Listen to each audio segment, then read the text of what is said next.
So here is the name, second attribute, and you give the name of the class. So class name usually, as I told you, that the first letter usually is capital. Okay. Sometimes there are two words in the class name. So in that case, the subsequent word can be capital word. As long as you are modeling the class in the modeling tool, spaces between the words for the class name are allowed. For the class names, you do not, or you cannot have the spaces or any other punctuation marks in the name of any identifier. Okay.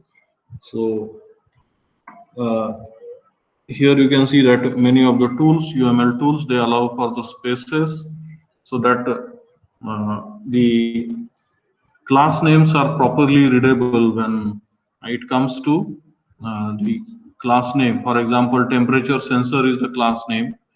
So here it consists of two different words, temperature and sensor. So here the and there is a space between temperature and sensor even in the uh, other classes. For example, this is rather this is a package. Business rules is the package, and fraud agent is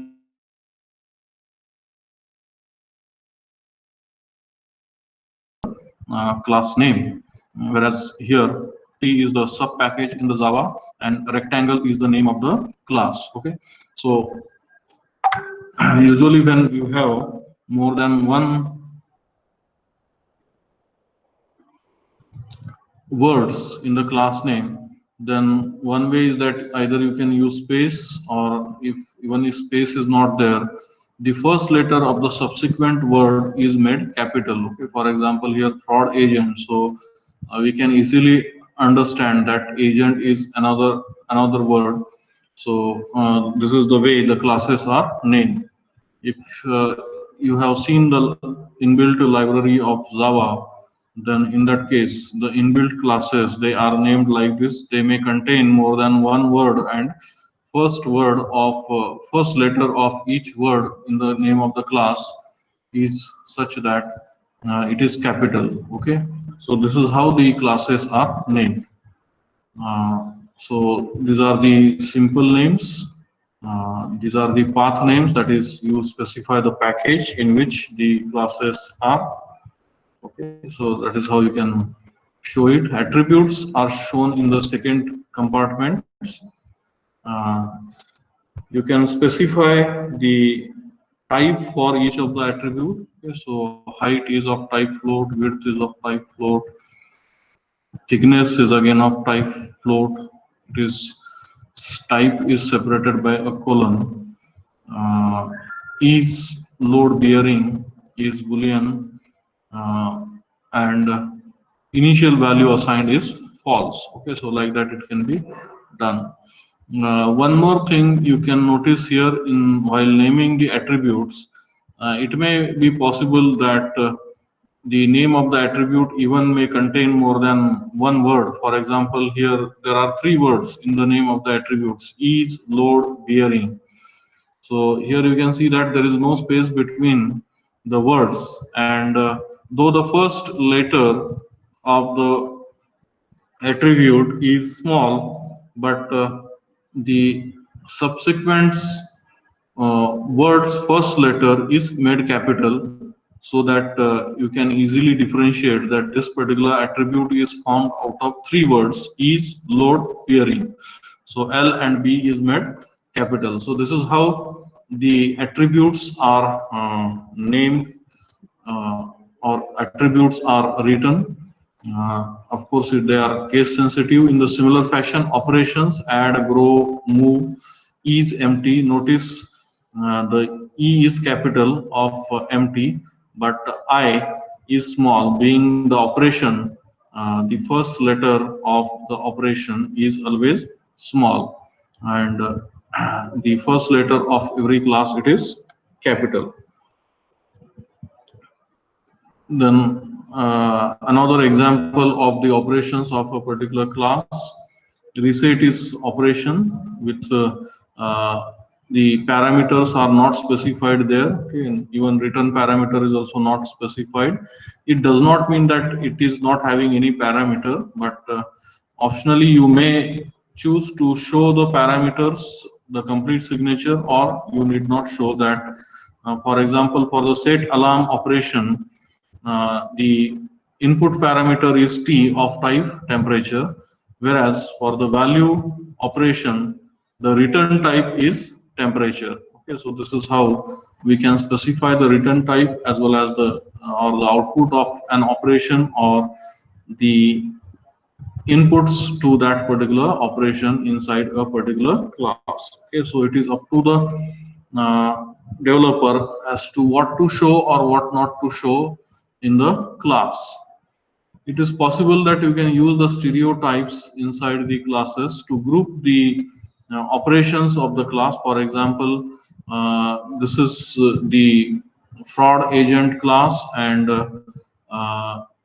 these are the constructors for that particular class. Okay, so you can have number of constructors. Then there are certain processes, there are certain operations related to the process. So all those operations, they are stereotyped, they are, you can say, grouped under the process. There are certain operations related to the query which are fired onto the database. So such operations, they are uh, grouped and they are put into put under the stereotype, that is query. So this is how you can group the operations. Okay, so there is another helper group of operations. Okay, so like this, these are the stereotypes. Whatever you write in the double uh, angled bracket, so that is called the stereotype. Stereotype is the way with which you can define new things. Okay, for example, here you have defined new thing to group the operations of the class. Okay, so there is nothing, there is no way inbuilt in the UML to group the operations of the class. So this is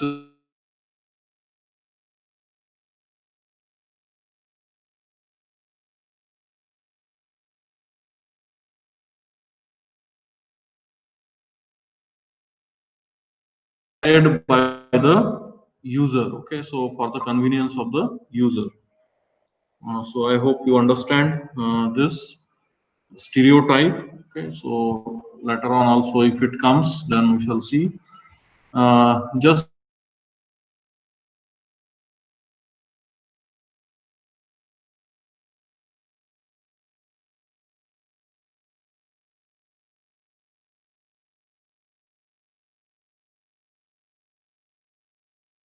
I told the fraud agent class are determine the risk of a customer order or handle the customer specific criteria for fraud. Usually the responsibilities are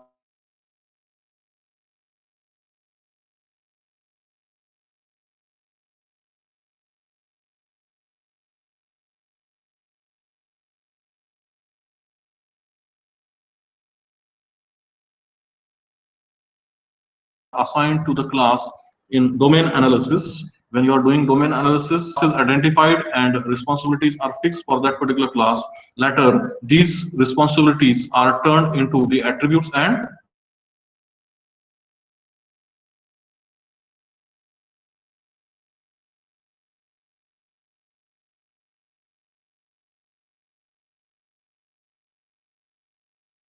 operations. That means class, so that the class would be able to carry out these attributes and operations of the class. They can be shown.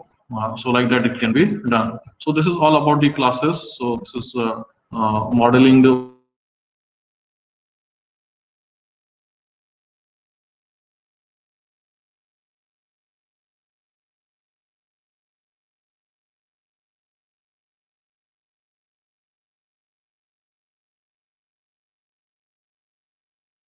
vocabulary of a particular system. So we find out various classes in some system.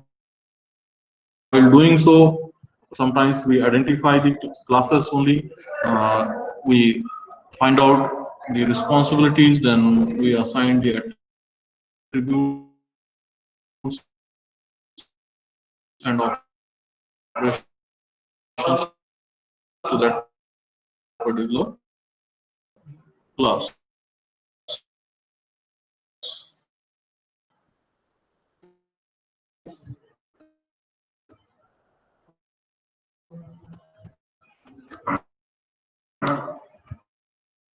Just a minute. Uh, Now let us go for relationships. So relationship that you can use with the classes, okay, or all the four relationships.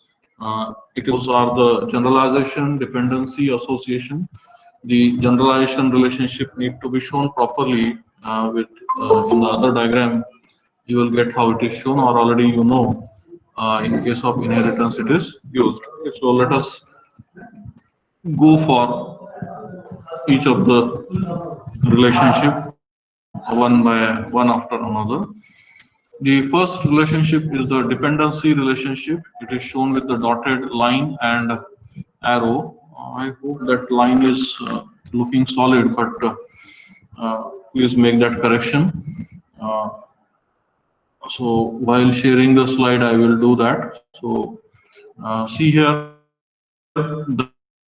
that between the two classes, you can have dependency relationship.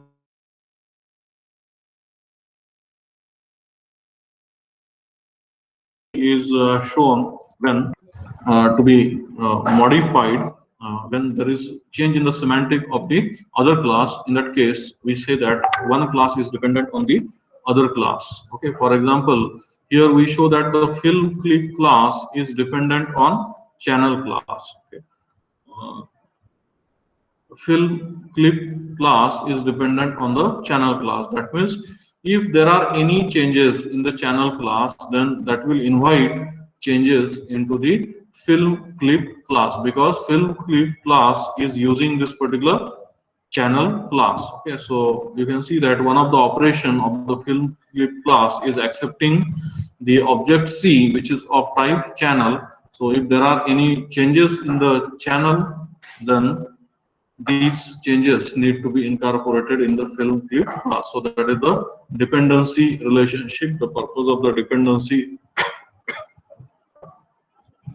relationship is to show the dependency of one class, semantic dependency of one class onto the other class.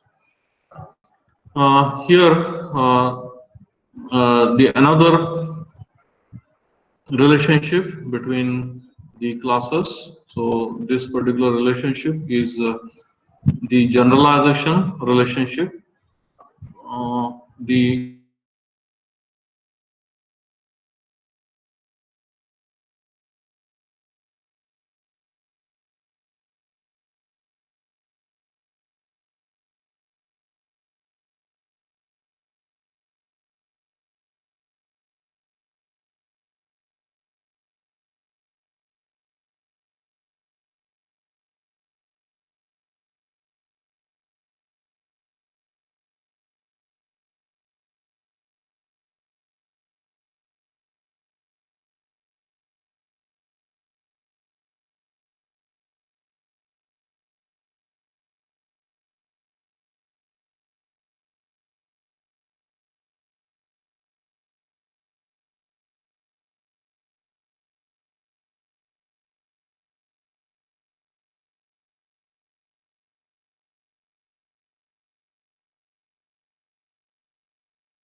I got out of both the devices. Now I joined.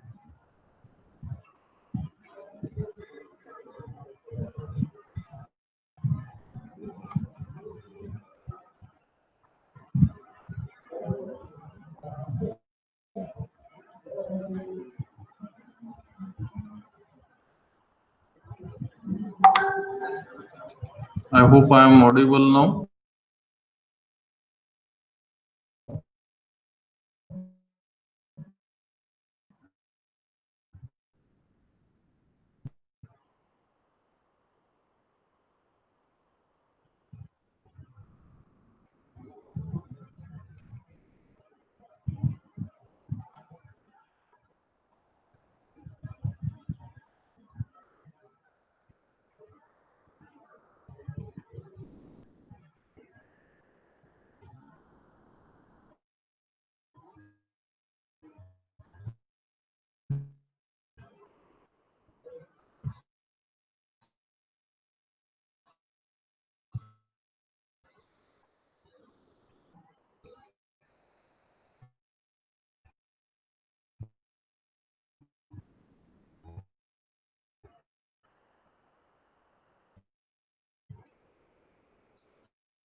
Am I audible now?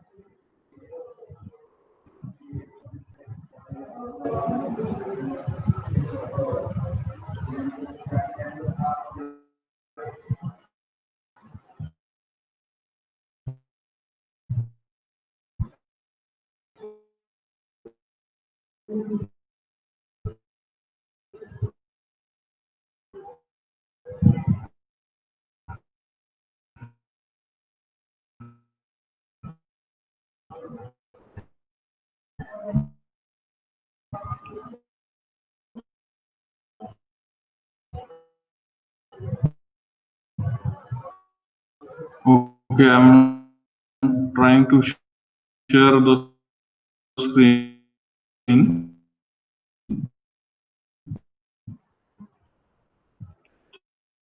Thank you for your confirmation.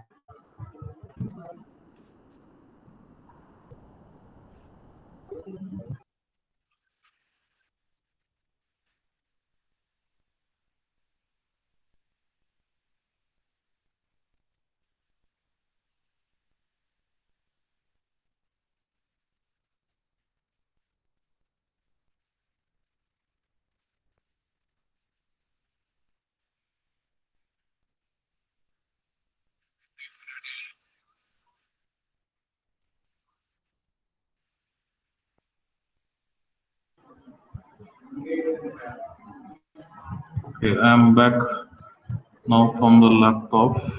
Let me present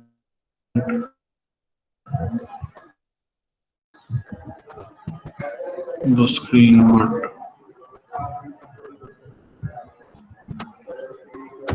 the slide is not available now. Let us hope it will come soon.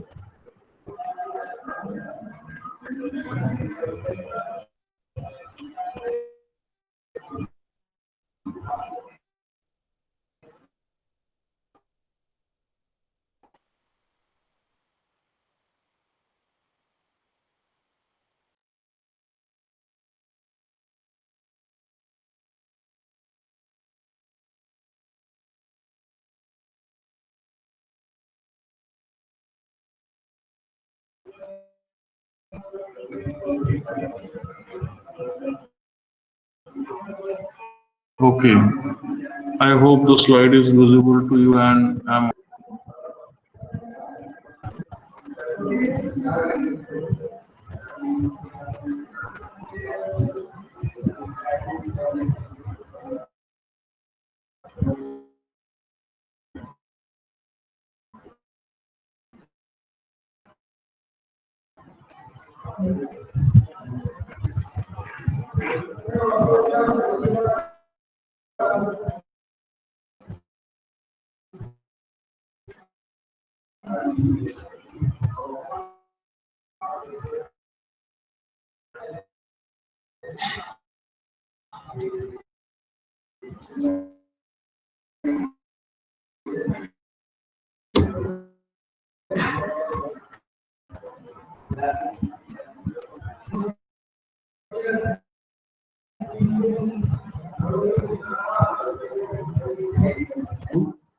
name titled organization.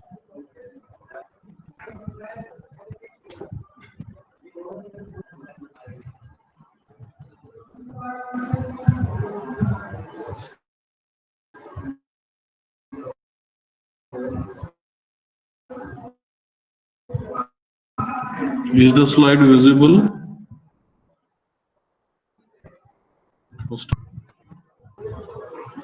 Connection gone.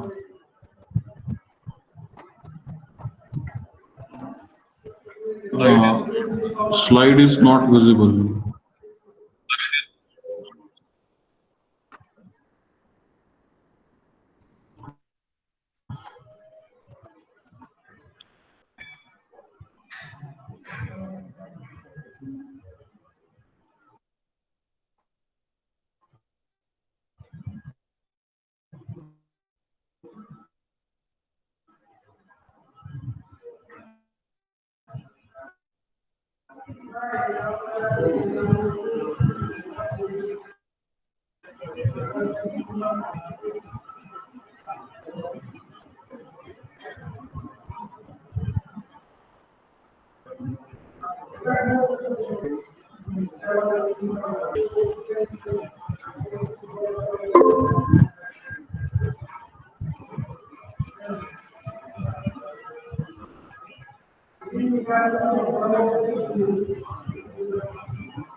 Is the slide visible now?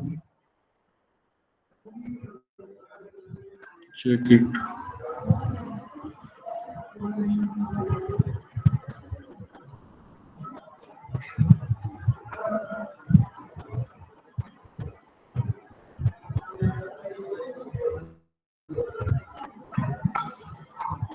It should be visible. If not, you need to pin my presentation so that it will be visible to you.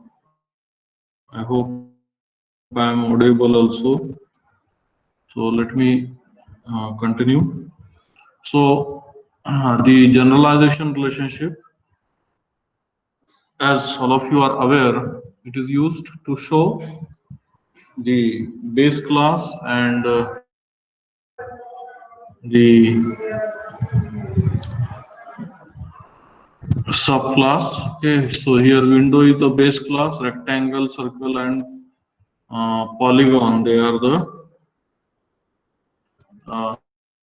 subclasses. Okay, then below that is base class, that is square class. Okay, so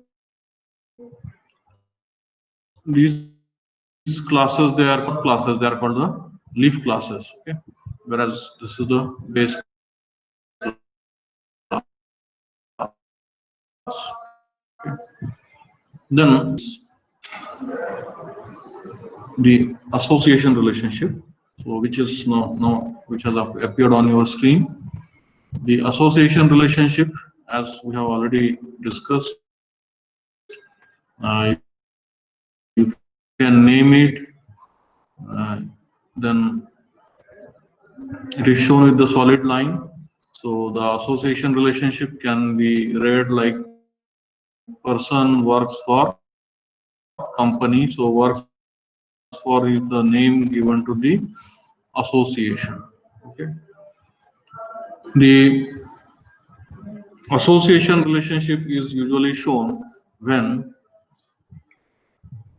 there is interaction between the objects of the classes. For example, if the object of person interacts with the objects of this person and company. Okay, so interaction between the object mean that the object of this particular two classes, they are sending messages to each other. Okay, so that is the association relationship.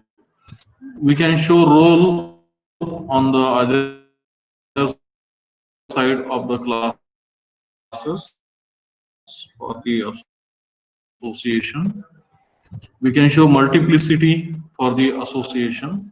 For example, the multiplicity is shown for 1 to many, whereas multiplicity shown on the side of company, it is star. Okay, so usually the multiplicity is shown to objects of a particular class.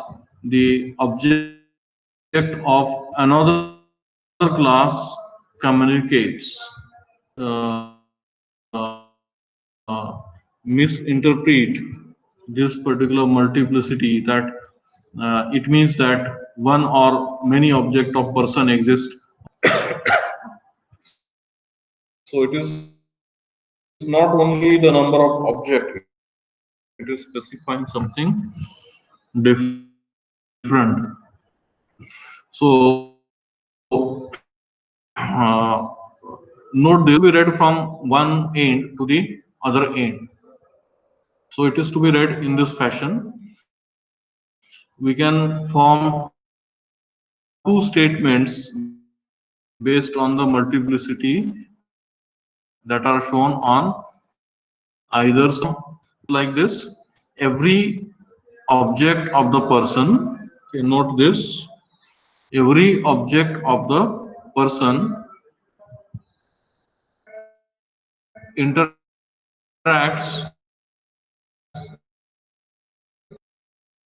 with many object of the company. Okay, every object. Okay, so we, in this case, now this particular multiplicity is not going to play any role. Okay, so this can be anything. So we are talking about the person object. Okay, so every object of the person, there can be many objects of the person, or there can be a single object of the person. So every object of the person interacts with many objects of company. Okay, so the multiplicity is to be read from person to the company side. Okay. In the other way, every object of company, okay, now from right to the left, that is from company to the person side, every object of company in a person. Every object of company interacts with one or more objects of person. So this is how the association is to be read from one direction to the another direction. So we can make two different statements from the multiplicity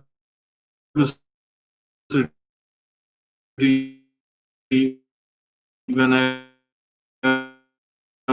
multiplicity is shown with some association. Okay, every object of person interacts with many objects of company. Person, so that is the another statement.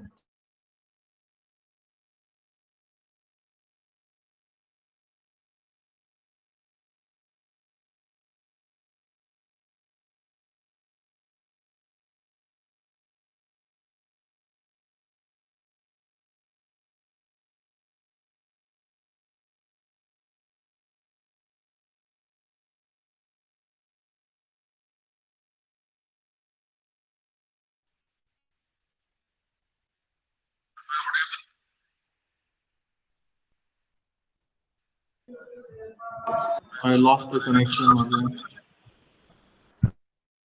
from the laptop. Just one slide and we shall stop. I'm trying to share it again.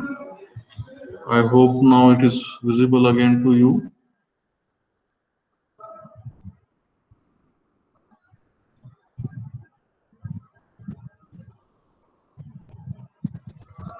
So company is whole and department is part. So if the relationship is like this, whole and part relationship between the association, then it is named as aggregation. So aggregation is special form of the association. Okay, so department is part of company. Upon this, you can show you can even show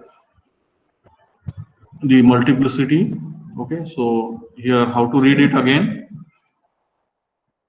Every department is associated with one company. Okay, or every department object is associated with one company object. This is the first statement. Then every company object is associated with many department objects. Okay, so this is how the multiplicity has to be read. There is one more type of the specialized form of the association, uh, so that we shall see later. Okay, so we shall stop here.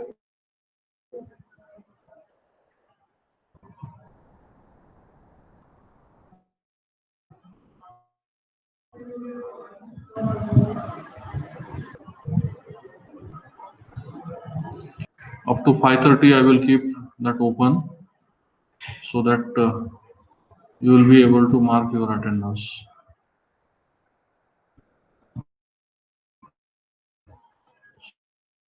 So within a short while from now, you will be able to mark your attendance.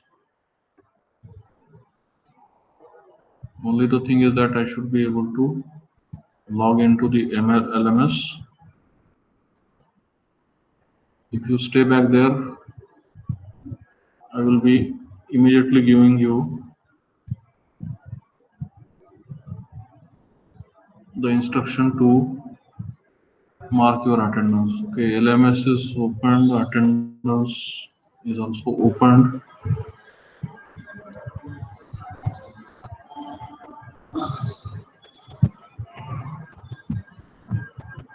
Now I am going for editing the attendance.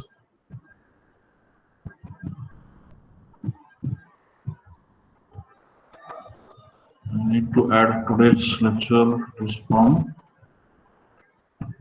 4:15 to 5:10.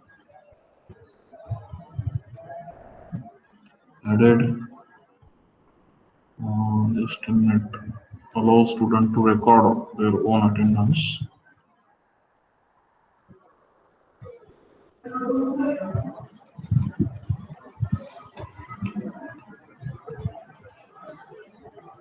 Add the attendance. So yes, now it should be visible to you. Check it if it is visible. Oh, it is visible, but I gave the time 5:10, so you will not be able to mark. Just a minute.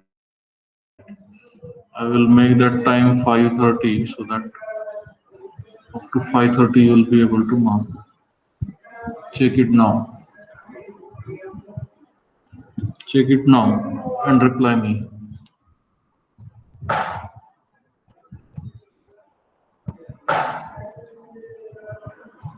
Could you mark your attendance? Okay, good.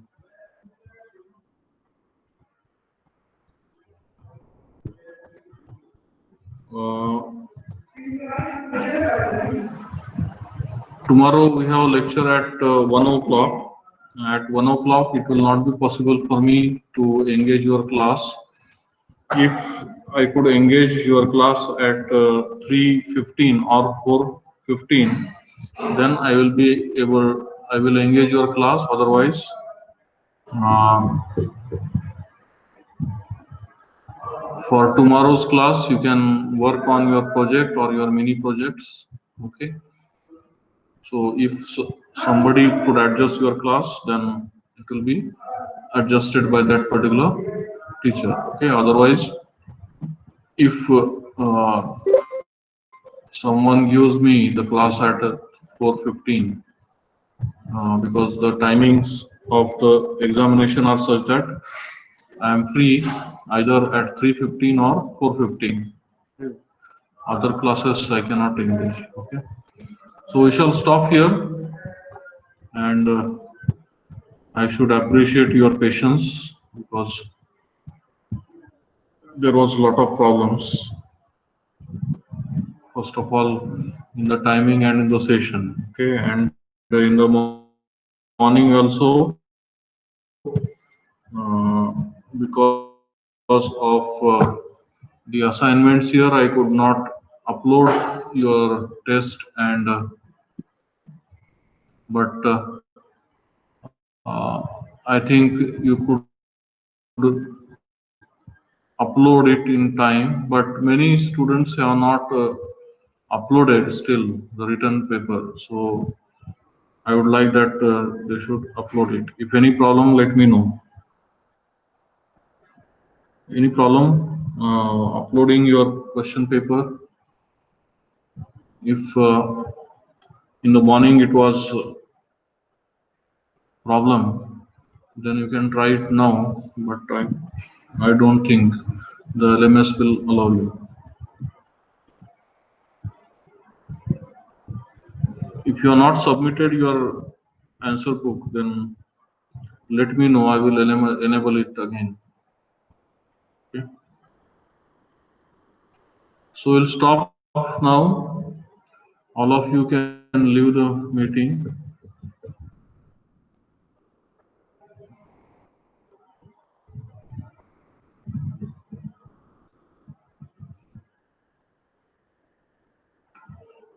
All of you leave the meeting. I'm waiting for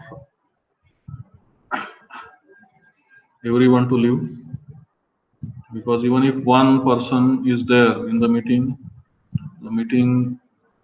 will be recorded. Now I need to remove,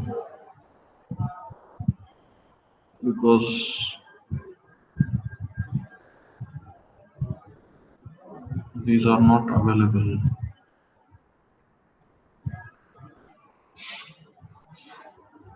Done.